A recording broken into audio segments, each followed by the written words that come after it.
ค่ะต่อไปเนาะความว่าเรียกค่ะอาจารย์เนาะทุกคนเดี๋ยวมุกดาจะถ่ายคลิปให้ทุกคนเบิ่งเนาะซึ่งว่าบ่ฮู้ว่าอาจารย์เพิ่นจะขึ้นเวทีหรือบ่จะถ่ายอีกประมาณ30นาทีเนาะมาลาวครั้งแรกเหรอคะครั้งแรกเลยครั้งแรกในชีวิตไม่เคยมาก่อนจริงเหรอเย็บมาอาจารย์รู้ไหมว่าที่ลาวอ่ะเขาดูอาจารย์เยอะมากอาจารย์น่ารักมากทุกคนอาจารย์โคตรน่าฮักเลยทุกคนแบบบ้าทุกคนแบบกราบสวัสดีทุกคนตอนรับเข้าสู่ซ่องมุกดาสาวซิ่งขวางแชร์แล้วคลิปวิดีโอนี้น้องมุกดาอยู่ที่บิ๊กซีอยู่ที่สปป.ลาวตอนนี้แมนอยู่ที่ฟู้ดคอร์ทเนาะโรงอาหารมากินข้าวเช้าเนาะมื้อนี้มุกดามีภารกิจมาหาอาจารย์เบียร์เนาะทุกคนซึ่งว่าอาจารย์เบียร์เพิ่นจะมาที่สปป.ลาวก็คือมาเวียงจันทน์มาที่บิ๊กซีในมื้อนี้เนาะเพิ่นว่า11 โมงหา12 โมงแต่บ่ฮู้ว่าเพิ่นจะมาตอนใดเนาะเฮาก็ถ้าเพิ่นนำกันเนาะทุกคนมื้อนี้เพิ่นจะมาเลาะบิ๊กซีมาเบิ่งว่ามุกดาจะได้แบบเห็นเพิ่นบ่ทุกคนอันนี้ก็สั่งอาหารเนาะเป็นเฝอเฮืออีกแล้วพี่น้องกินแต่เฝอเฮือพี่น้องเอ้ยไปไทยก็กินเฝอเฮือมาลาวก็ซ่องหาแต่เฝอเฮือแต่ว่าแซ่บเนาะเฝอเฮืออยู่ที่บิ๊กซีนั่นเองเนาะทุกคนเนาะนี่มุกดามาพร้อมกับสาวเมลี่เนาะทุกคนเนาะสาวเมลี่เพิ่นก็มารอท่าอาจารย์เบียร์คือกันเนาะทุกคนเนาะเป็นจะได้แซ่บบ่แซ่บข้าวแห้งกินข้าวก่อนเย็นกันมาอาจารย์เบียร์ประมาณแมนประมาณนั้นเนาะ52นี่เนาะให้สาวเมลี่เนาะกินข้าวก่อนเนาะทุกคนเนาะแซ่บมากินกันเด้อนี่พี่น้องอันนี้ก็คือบรรยากาศอยู่ที่บิ๊กซีเนาะเพิ่นมีห้านอาหารหลายพี่น้องแบบมีทั้งซูชิมีทั้งอาหารญี่ปุ่นมีทั้งอาหารลาวเนาะทุกคนมื้อนี้มุกดาใส่แว่นตาทุกคนเป็นอะไรอันนี้ก็คือห้านเนาะบรรยากาศแบบมาเลือกได้อาหารไทยกันหลายเนาะทุกคนผัดไทยกับมีคือกันเนาะพี่น้องมื้อนี้ก็จะเป็นเฝอเฮือหน้าตาเป็นแบบนี้เลยเฝอเฮือมากัน2 คนเนาะแล้วก็ซูชิมุกดาก็กินเฝอเฮือมาเด้อมากินน้ำกันพี่น้องเพื่อรอท่าอาจารย์เบียร์เนาะมักเฝอเฮือไทยแบบโคตรแซ่บเลย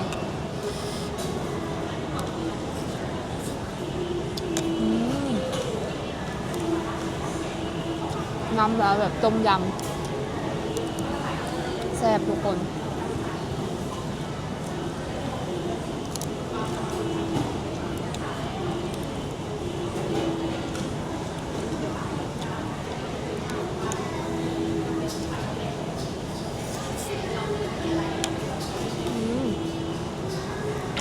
น้ำแล้วหอมเนาะเขาจะใส่หลายนะคะบางคนเขาจะใส่ใบเตยเนี่ยเส้นแล้วก็นุ่มดีบ่เป็นเส้นแข็งทุกคนเปิดงานบิ๊กซี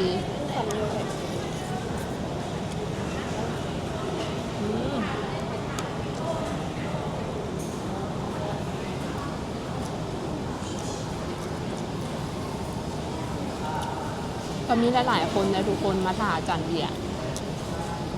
อย่าบอกว่าเพิ่นจะมาโมงใด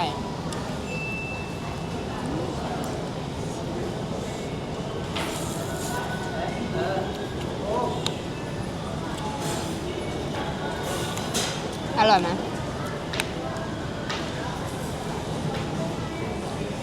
ลืมซื้อน้ำ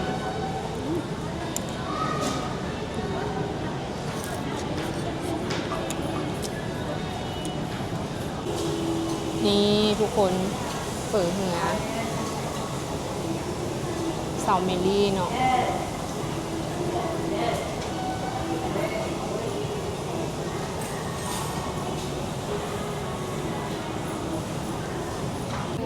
ลงไปทางนู้นหนูก็ทำได้นี่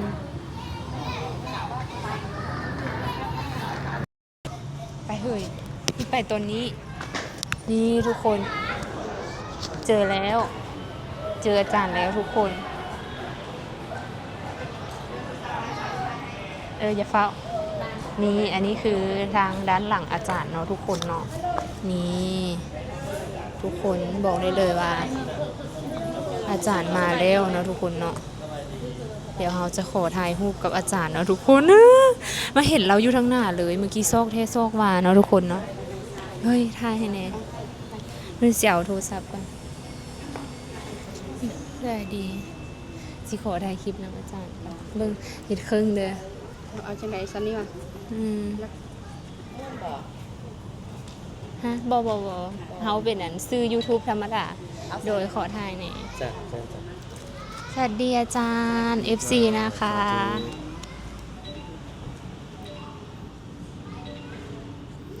ขอสัมภาษณ์อาจารย์นิดหน่อยได้ไหมคะ สัมภาษณ์ได้ไหมสัมภษณ์ได้ อาจารย์มาลาวครั้งแรกเหรอคะ ครั้งแรกเลย ครั้งแรกในชีวิตไม่เคยมาก่อน จริงเหรอเย็บมา อาจารย์รู้ไหมว่าที่ลาวอ่ะเขาดูอาจารย์เยอะมาก พอจะทราบบ้างแต่ไม่รู้เยอะขนาดไหน จริงเหรอ เออ มีอันแม่ที่หนูอ่ะแม่ที่แม่รักหนูอ่ะเขาดูทุกวันเลย แล้วก็เปิดแต่เช้าแล้วแต่ก่อนอ่ะเขาเป็นคนที่แบบว่าไม่ปงลูกไปไหนก็แบบตามอะไรเงี้ย แต่ว่ามาดูอาจารย์แล้วแบบ ตามลูกเหรอ ใช่ตามว่าลูกอยู่ไหนทำไมไม่มาอะไรเงี้ยเดี๋ยว แสดง นี้ ว่าเราชอบเที่ยวเหรอเรื่อง แล้วเดี๋ยวนี้เขาปล่อยวางมากเขาแบบปล่อยแล้วเขาก็แบบวางใจเหมือนทุกอย่างมันดีขึ้นเพราะอาจารย์ ดี เลย ดีอนุโมทนา ดีแล้ว ใช่ ฝากบอกถึงแม่ด้วย โอเค ดีแล้วที่ปล่อยวางได้ แล้วหนูมีคำถามถามอาจารย์นะ แล้วอาจารย์กับพี่ขวัญนี่ยังไงคะ ไม่มีอะไร รุ่นพี่รุ่นน้องกัน กล้าถามใช่ ถ้าคิดกูกับไอ้ขวัญนี่ก็คือไม่รู้จะคิดยังไงแล้ว ไม่หนูจิ้นนะหนูขอโทษนะ แต่ว่าหนูจะจิ้นพอหนู คนลาวดูเยอะมาก เราดูเยอะ ติตม นะ ข่วนี้ อาจารย์ไก่ขวัญใช่ไหม ใช่ เอาเป็นว่ากูไม่ได้ทำมันท้องจบ โอเคค่ะตามนี้นะคะทุกคน ขอบคุณอาจารย์นะคะ นี่ทุกคน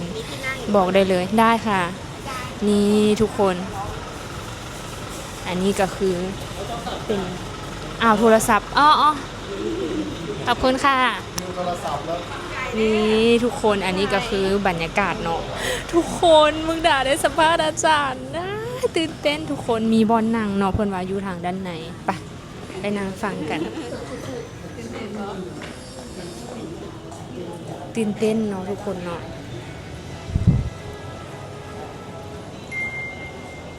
อาจารย์น่ารักมากทุกคนอาจารย์โคตรน่าหักเลยทุกคนแบบบ้าทุกคนแบบว่าเราตอบแบบว่าเราเป็นคนกันเองที่สุดเลยนะทุกคนแบบโคตรน่าหักเลย ตื่นเต้นเนาะทุกคนเนาะ สั้นอยู่เสาจับกองจดสั้นอยู่ นะ ตอนนี้ สาวเมลี่จนสั้นเนาะทุกคนเนาะเมื่อกี้เนาะ ต้เราเคยเห็น แล้วก็บ่ได้ ใน เกี่ยมคำถามมาถามอาจารย์คิดว่าแบบว่าสิบ่ได้ถามอีหยังนั่นนะ บอกว่าชอบเที่ยวซึมไหม ใช่ แล้วทีมงานเขาก็น่ารักมากทุกคนไนท์มากเลยค่ะ นี่เราก็เดินตามเขามาเข้างานเลยค่ะทุกคน ที่จริงเราต้องอยู่ข้างในนะ เราต้องรออยู่ข้างในนะ แต่ว่า เข้าลงทะเบียนตรงไหนอะตรงนี้หรอ อันนี้นะคะทุกคน อาจารย์เขาก็ยืนเลาะไปเลาะมานะ ขนาดเราดูเรายังตื่นเต้นเลย ไม่ใช่เราดูนะ ทุกคนแบบสาวเมลี่เนาะเป็นคนจับกล้องเป็นอะไรจับกล้องเมื่อกี้ตื่น ข เต้น นาด เนาะ ขนาดว่าเราเองเป็นคนจับกล้องตื่นเต้นมาก แล้วก็ ไม่กล้าอยู่ใกล้ ใช่ วันนี้แบบไม่ได้แต่งตัวด้วยวันเนี้ย โอเคไปเราเข้าไป เราจะเข้าไปฟังอาจารย์กันนะคะทุกคน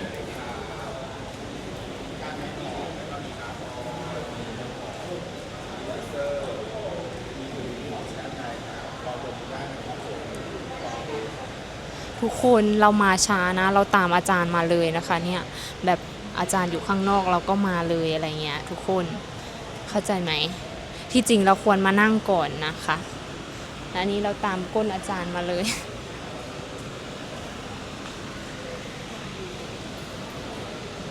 ป้า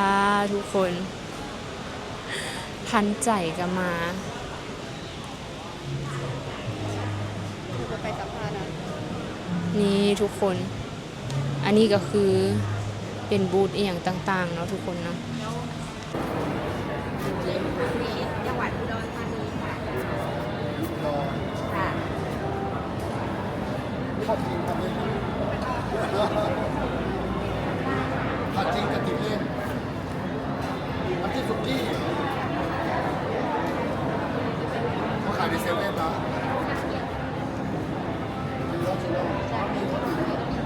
จัดจ้านมีข้าวหมก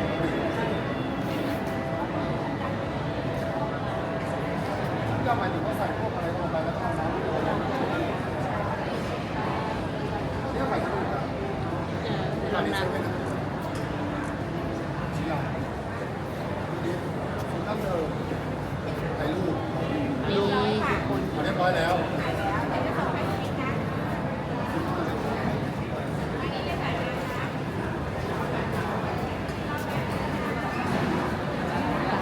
ตั้งที่จะใส่ถัง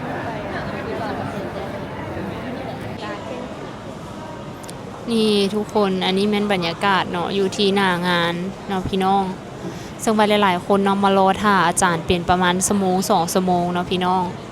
ตอนนี้อาจารย์ยังบ่ขึ้นมาทางด้านหน้าเวทีนั่นเองเฮาก็รอต่อไปเนาะคนรอก็รอต่อไปเนาะทุกคนส่งสาวสู่เฮาก็รอแท้รอว่าเนาะพี่น้องเนาะ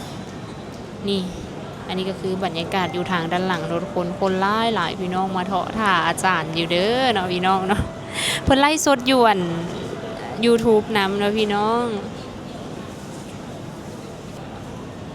ดนหน่อยนึง ทำมาแต่ตอน10 โมงเนาะ ตอนนี้จักโมงละ ตอนนี้12 โมงอย่างแล้ว ค่ะต่อไปเนาะความว่าเรียกค่ะอาจารย์เนาะทุกคน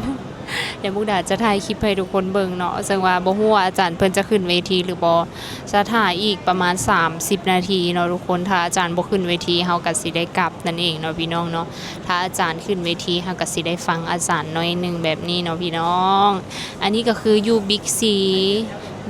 อยู่ที่นครหลวงเวียงจันทน์เด้อพี่น้องอยู่บ้านโพนทันตัวนี้นะจะเป็นงานที่เพิ่นจัดขึ้นซึ่งว่าอาจารย์เบียร์เพิ่นก็เอาน้ำจิ้มหรือว่าแจ่วมาวางบูธแล้วก็จะมีทั้งคุณนิดมีทั้งแบรนด์ไทยหลายๆแบรนด์เนาะที่เพิ่นมาลงบูธอยู่ที่นี่เนาะทุกคนเนาะอ่ะรอท่าอาจารย์ต่อไปนำกันเนาะพี่น้อง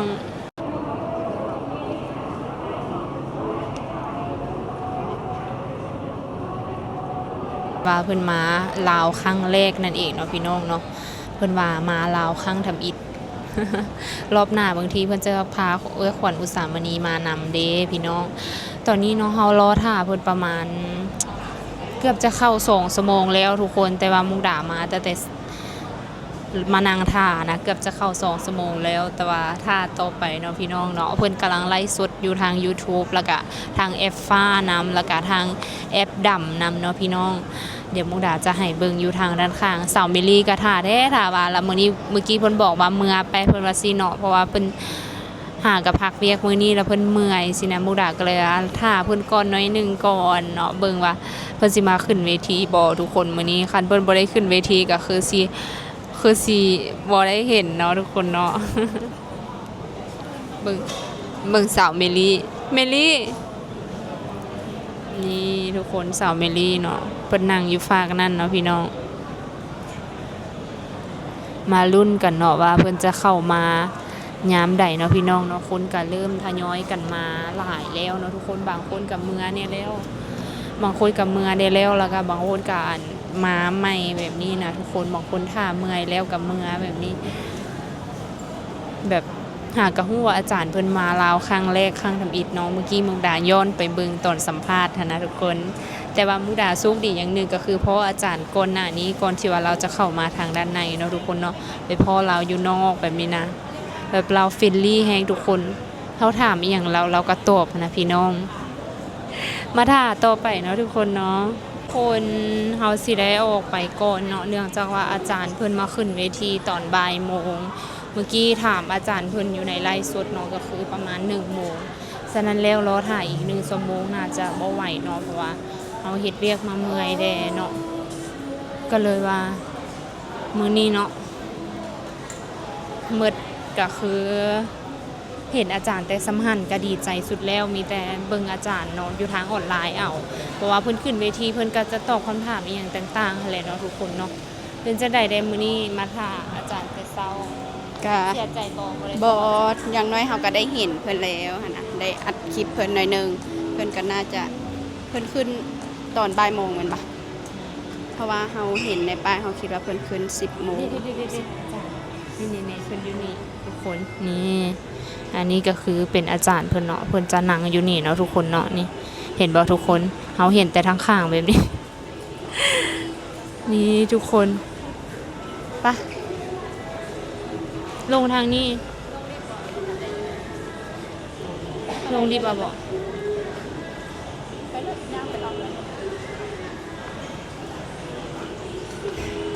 เรายังสิมาหลายเทื่ออยู่เนาะอาจารย์เพิ่นยังสิมาหลายเทื่ออยู่เอามาพ่ออาจารย์ซ้ำนี่เนาะมุกดาก็แบบดีใจสุดๆแล้วอาจารย์เบียร์เนาะเพิ่นทั้งหน้าฮักแล้วก็เพิ่นตอบคำถามเฮาแบบว่า แล้วตัวจริงนะผิวเพิ่นน่ะดีทุกคนแบบบ่นึกบ่ฝันเลยเนาะผิวเพิ่นดีแฮงพี่น้อง